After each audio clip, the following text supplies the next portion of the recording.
സ്നേഹമുള്ളവരെ, ഇന്നത്തെ നമ്മുടെ ധ്യാന വിഷയം വിശുദ്ധ മത്തായിയുടെ സുവിശേഷം 7-ാം അധ്യായം 21 മുതൽ 27 വരെയുള്ള തിരുവചന ഭാഗമാണ്. ഇത് നോമ്പിൻ്റെ 2-ാം ഞായറാഴ്ചയാണ്. ഈ ഭാഗത്തിൻ്റെ സാരസംഗ്രഹം ഇതാണ്: കർത്താവേ കർത്താവേ എന്നെ വിളിക്കുന്നവനല്ല, എൻ്റെ സ്വർഗസ്ഥനായ പിതാവിൻ്റെ ഇഷ്ടം നിറവേറ്റുന്നവനാണ് സ്വർഗരാജ്യത്തിൽ പ്രവേശിക്കുന്നത്. ഈശോയുടെ വചനങ്ങൾ പാലിക്കുന്നവൻ പാറമേൽ പണിത വീട് പോലെയാണ്. വിശുദ്ധ മത്തായിയുടെ 5, 6, 7 അധ്യായങ്ങളിലാണ് ലോകചരിത്രം കേട്ട ഏറ്റവും വലിയ ധാർമ്മിക പ്രബോധനം മലയിലെ പ്രസംഗം അവതരിപ്പിക്കപ്പെടുന്നത്. ലോകത്തിൻ്റെ ശ്രേഷ്ഠമായ എല്ലാ ഭരണഘടനകളുടെയും നീതി നിർവഹണ സംവിധാനങ്ങളുടെ അടിസ്ഥാനമായ അതുല്യമായ അതിശ്രേഷ്ഠമായ താരതമ്യത്തിന് അതീതമായിട്ടുള്ള ധാർമ്മിക പ്രബോധനം, ഇതിനേക്കാൾ വലിയ ഒരു ടീച്ചിങ് ഇല്ല. The greatest teaching the world has ever had എന്ന് പറയുന്ന ആ ധാർമ്മിക പ്രബോധനമാണ്. ആ പ്രബോധനം അവസാനിപ്പിക്കുമ്പോൾ ഈശോ പറയുന്ന കാര്യങ്ങളാണ് ഈ വചനഭാഗത്തിൻ്റെ ആധാരമെന്ന് പറയുന്നത്. 7-ാം അധ്യായത്തോടുകൂടി മലയിലെ പ്രസംഗം അവസാനിക്കുന്നു. അവസാനിക്കുന്ന ഭാഗമാണ് നമ്മുടെ ധ്യാന വിഷയം. ഇവിടെ ഒന്നാമത്തെ ഭാഗത്തേക്ക് നമുക്ക് വരാം. കർത്താവേ കർത്താവേ എന്നെ വിളിക്കുന്നവനല്ല സ്വർഗരാജ്യത്തിൽ പ്രവേശിക്കുന്നത്. അവിടെ ഈശോ അനീതി പ്രവർത്തിക്കുന്നവരെ എന്നിൽ നിന്ന് അകന്നു പോകുവിൻ എന്നൊരു വാക്യം കൂടി, വചനം കൂടി ചേർക്കുകയാണ്. എന്താണ് അങ്ങനെ ഈശോ പറയാൻ കാരണം? അത് ഈശോയുടെ പുതിയ നിയമത്തിൻ്റെ പ്രത്യേകത ഈശോ അവതരിപ്പിക്കുകയാണ്. കർത്താവേ കർത്താവേ എന്ന് വിളിക്കുന്നവർ സ്വർഗരാജ്യത്തിൽ പ്രവേശിക്കില്ല എന്ന് പറഞ്ഞാൽ അതിൻ്റെ അർത്ഥം പഴയ നിയമത്തിൻ്റെ മൂല്യങ്ങൾ, പഴയ നിയമത്തിൻ്റെ അനുഷ്ഠാനങ്ങൾ എല്ലാം പ്രവർത്തിക്കുന്നവരെ കുറിച്ചാണ് ഈശോ ഉദ്ദേശിക്കുന്നത്. അവരെ നിയമാനുഷ്ഠാനങ്ങളുണ്ടായി, അവർക്ക് അവരുടേതായ പാരമ്പര്യങ്ങളും ആചാരങ്ങളും എല്ലാം ഉണ്ടായി. പക്ഷേ നിയമത്തിലെ ഗൗരവമേറിയ കാര്യങ്ങളായ നീതി, കാരുണ്യം, സ്നേഹം എന്നിവ അവർ മറന്നുപോയി. അതുകൊണ്ടാണ് ഈശോ പറയുന്നത് നിയമാനുഷ്ഠാനത്തിലൂടെ മാത്രം സ്വർഗരാജ്യ പ്രവേശനം സാധ്യമല്ല എന്ന്. അവർ ദശാംശം കൊടുക്കുകയോ ഉപവസിക്കുകയോ ഒക്കെ ചെയ്യുന്നവരായിരുന്നു.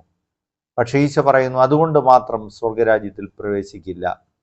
അനീതി പ്രവർത്തിക്കുന്നവരെ എന്ന് പറയാൻ കാരണം ഈശോയുടെ അത്ഭുതങ്ങളുടെ ഒക്കെ മുമ്പിൽ വിമർശനവുമായിട്ട് അവർ വന്നിരുന്നു, പ്രതിഷേധവുമായിട്ട് വന്നു. കൂനുള്ള സ്ത്രീയെ ഈശോ സുഖപ്പെടുത്തുമ്പോൾ ഈശോയെ കുറ്റപ്പെടുത്തുകയും വിമർശിക്കുകയും ചെയ്തു. അന്ധനായ മനുഷ്യനെ ഈശോ സുഖപ്പെടുത്തിയപ്പോൾ അവർ അവനെ സിനഗോഗിൽ നിന്ന് പുറത്താക്കി. അപ്പോൾ നിയമത്തിൻ്റെ കാതലായ കാര്യങ്ങളോട് യാതൊരു ബന്ധവുമില്ലാതെ നിയമം പാലിക്കാൻ വേണ്ടി മാത്രം വ്യഗ്രത ചെലുത്തിയ അവരെക്കുറിച്ചാണ് ഈശോ പറയുന്നത്. അനീതി പ്രവർത്തിക്കുന്നവരാണ്. നിങ്ങൾ കർത്താവേ കർത്താവേ എന്ന് വിളിക്കുന്നതേ ഉള്ളൂ, സ്വർഗരാജ്യത്തിൽ നിങ്ങൾ പ്രവേശിക്കില്ല എന്ന് ഈശോ പറയുകയാണ്. ഈ സുവിശേഷത്തിൻ്റെ പ്രത്യേകത അവതരിപ്പിക്കുന്നു. ഇനി ഈശോ രണ്ടാമതായിട്ട് പറയുന്നത് ഈശോയുടെ പ്രബോധനങ്ങളാണ്. അതാണ് നിയമത്തിൻ്റെ കാതലായ കാര്യങ്ങൾ. അതനുസരിച്ച് പ്രവർത്തിക്കുന്നവൻ അവൻ പാറമേൽ പണിത വീട് പോലെയാണ്, അവൻ സ്വർഗരാജ്യത്തിൽ പ്രവേശിക്കും. പാലസ്തീനയിലെ സാധാരണ ജീവിതത്തിലെ കാര്യങ്ങൾ എടുത്ത് ഉപമകൾ പറഞ്ഞ ആ ശൈലിയിൽ തന്നെയാണ് ഈശോ ഇവിടെയും ഉപമകൾ പറയുന്നത്.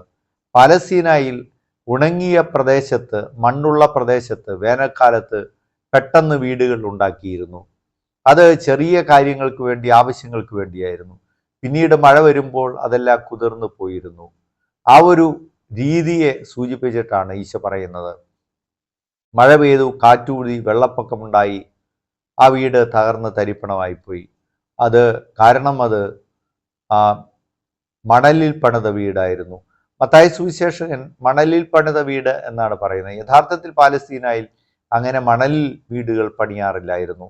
ഒരു കാര്യത്തിൻ്റെ വൈരുദ്ധ്യം അവതരിപ്പിക്കാൻ വേണ്ടി, അതിൻ്റെ വ്യത്യസ്തത അവതരിപ്പിക്കാൻ വേണ്ടി ഒരുപക്ഷെ കൂടുതൽ രൂക്ഷമായ ഒരു പ്രതീകം മത്തായി ശ്ലീഹ ഉപയോഗിക്കുന്നതായിരിക്കും. ലൂക്കാ പക്ഷേ ഉറപ്പുള്ള മണ്ണിൽ പണിത വീട് എന്ന രീതിയിലാണ് ലൂക്ക പറയുന്നത്. രണ്ടാമത്തത് പാറമേൽ പണിത വീടാണ്. അത് കാറ്റ് വന്നു, വെള്ളപ്പൊക്കമുണ്ടായി, പേമാരി ഉണ്ടായി, അത് കുലുങ്ങാതെ നിന്നു. പാറമേൽ പണിത വീട് പോലെയാണ് ഈശോയുടെ പ്രബോധനങ്ങൾ അനുസരിച്ച് ജീവിക്കുന്നവൻ എന്ന് ഈശോ പറയുകയാണ്. ഇവിടെ ഈശോ ഇത് പറയുമ്പോൾ ഇതിനു മുമ്പ് ഈ വെള്ളപ്പൊക്കവും കൊടുങ്കാറ്റും എല്ലാം ഉണ്ടാകുന്നത് നമ്മൾ കാണുകയാണ്. അത് ഈശോയുടെ പ്രലോഭനമാണ്. ഈശോയെ കുലുക്കാൻ, ഈശോയെ അടിപതറി വീഴ്ത്താൻ പ്രലോഭകൻ ശ്രമിക്കുകയാണ്. പക്ഷേ എത്ര തന്നെ വൈഷമ്യങ്ങൾ ഉണ്ടായെങ്കിലും, എത്ര തന്നെ പ്രലോഭനങ്ങൾ ഉണ്ടായെങ്കിലും, വിശപ്പുണ്ടായെങ്കിലും ഈശോ കുലുങ്ങുന്നില്ല. പാറമേൽ പണിത വീടിൻ്റെ മാതൃക ഈശോ തന്നെയാണ്. ഒരർത്ഥത്തിൽ ഈ പാറ ഈശോ തന്നെയാണ്. പഴയ നിയമത്തിൽ യഹോവയെ പാറ എന്ന്, യഹോവ ഞങ്ങളുടെ പാറയാണ് എന്ന് പറയുന്നുണ്ടല്ലോ. അപ്പോൾ ഈശോയുടെ അടിസ്ഥാനത്തിൽ പണിതുയർത്തപ്പെടുന്ന ഒരു വീടും കുലുങ്ങുകയില്ല എന്ന് പറയാണ്. പ്രിയപ്പെട്ടവരെ, നമ്മുടെ സമകാലിക യാഥാർത്ഥ്യങ്ങളിലേക്ക്, നമ്മുടെ ജീവിതത്തിൻ്റെ സംഭവങ്ങളിലേക്ക് വരുമ്പോൾ നമ്മളെല്ലാം ഒരുപാട് ദുഃഖഭരിതരാണല്ലോ. എന്തുമാത്രം ആത്മഹത്യകളാണ് ക്രൈസ്തവരുടെ ഇടയിൽ ഇപ്പോൾ പെരുകുന്നത്. ഈശോയിൽ അടിയുറച്ച് മുമ്പോട്ട് പോകാൻ കഴിയാത്ത വിധത്തിൽ ആളുകൾ ജീവിതത്തിൽ പരാജയപ്പെട്ടു പോകുന്നത് നമ്മൾ കാണുകയാണ്.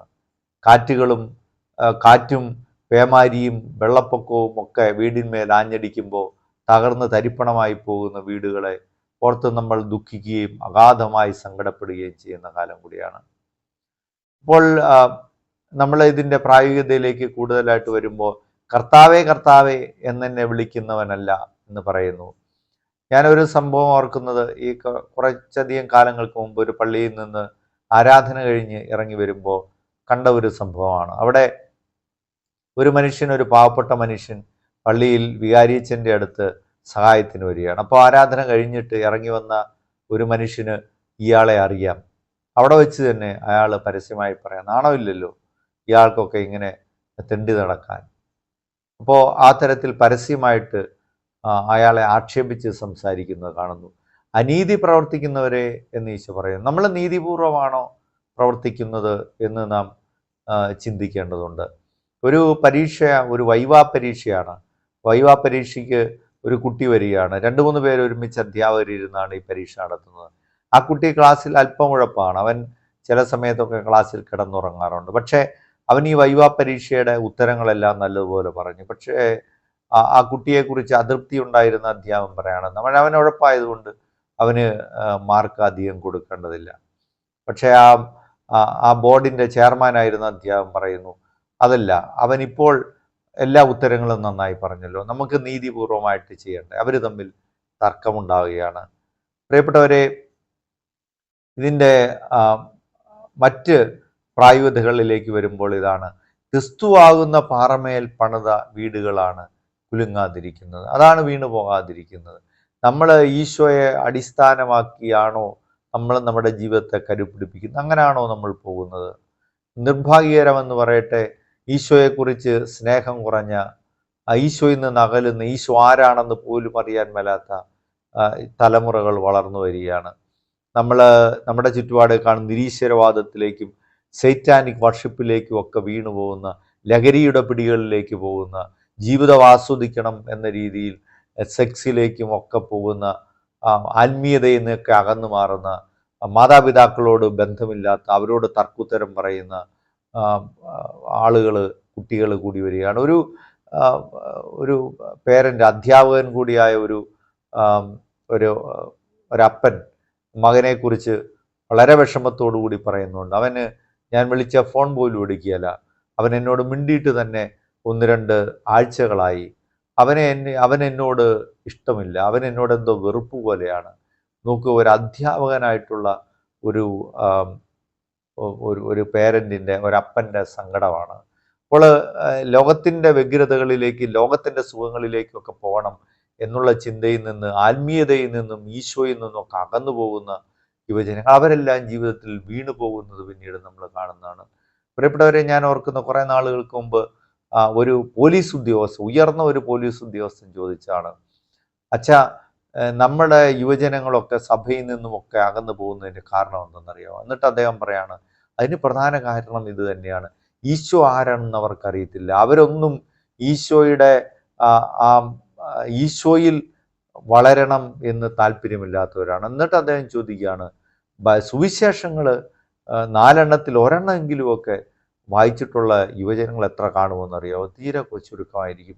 പ്രിയപ്പെട്ടവരെ, അതുകൊണ്ട് ആ തരത്തിൽ നമ്മൾ ഈ സുവിശേഷ ഭാഗത്തെക്കുറിച്ച് ചിന്തിക്കുമ്പോൾ ഒരുപാട് പ്രായോഗികമായിട്ടുള്ള മാനങ്ങൾ ഈ സുവിശേഷ ഭാഗത്തിലുണ്ട്. Subscribe now and press the bell icon. Never miss an update.